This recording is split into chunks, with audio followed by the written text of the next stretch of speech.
तेलंगाना के वजीर पंचायत राज ई दयाकर राव ने कहा है कि रियासत में ऑक्सीजन की कोई कमी नहीं है।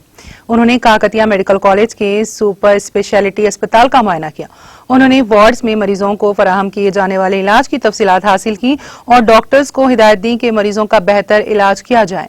बाद-ए-अज़ा मीडिया से बात करते हुए उन्होंने कहा कि रेमडेसिविर इंजेक्शन की कोई कमी नहीं है। एमजीएम अस्पताल में तकरीबन 130 ऐसे इंजेक्शंस दस्तियाब हैं। उन्होंने कहा कि एमजीएम अस्पताल में बेहतर निगहदाश्त सेहत खिदमात फराहम की जा रही हैं। उन्होंने कहा कि एमजीएम के सुपर स्पेशलिटी अस्पताल में तकरीबन 250 बिस्तर दस्तियाब करवाए गए हैं, जो कल से मरीजों के लिए दस्तियाब रहेंगे। उन्होंने कोरोना के मरीजों से ख्वाहिश की है कि वो इस मर्ज से मुतालिक फिक्रमंद या खौफजदा ना हों।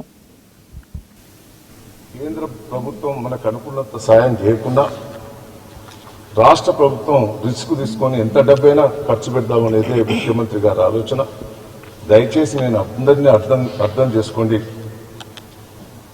తప్పుడు వార్తలు తప్పుడు సంకేతాలు కూడా పోకుండా చూడాలని కూడా నేను అందరిని కూడా రిక్వెస్ట్ చేస్తున్నా. అదే తిరిగా 1వ తారీఖు నాడు అన్ని సెంటర్ల కూడా కోవిడ్ ఇంజెక్షన్లు దొరికేటట్టు కూడా ఏర్పాటు చేయబోతున్నాం. 1వ తారీఖు నుంచి అన్ని సెంటర్లు కూడా కోవిడ్ అనుకున్న అంతమందికి ఇచ్చినందుకు కూడా ఏర్పాటు చేస్తున్నాం. అవి తెప్పిస్తున్నాం. అందరికీ అప్లికేషన్ పెట్టుకున్న వాళ్ళందరూ కూడా ఇచ్చే ఏర్పాటు కూడా చేయటం కూడా జరుగుతుంది. కేంద్రం వల్ల కొంత పార్షాలిటీ జరుగుతుంది. మేము భారతదేశంలో పుట్టిన ప్రతి ఒక్కరికి ఎవరు ఏ పేషెంట్ వచ్చినా కూడా కాపాడాలనేదే మా ప్రయత్నం.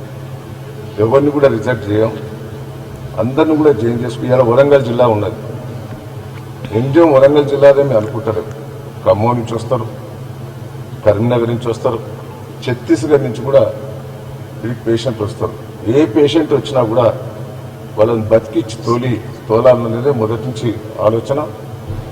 దానికే మేము కట్టుబడి ఉంటామని కూడా ఈ సందర్భంగా తెలియజేస్తున్నాం. కానీ మాకు ఒకటే రిక్వెస్ట్, తెలంగాణ ఇంతమంది పేషెంట్లు ఉన్నారు, ఇంతమంది కరోనా పేషెంట్లు ఉన్నారు అనేది కాదు, బయట రాష్ట్రాల నుంచి కూడా వస్తున్నారు. కాబట్టి కేంద్రం కూడా మాకు పూర్తి సపోర్ట్ చేయాలనేది చేతులెత్తి మొక్కుతున్నాం.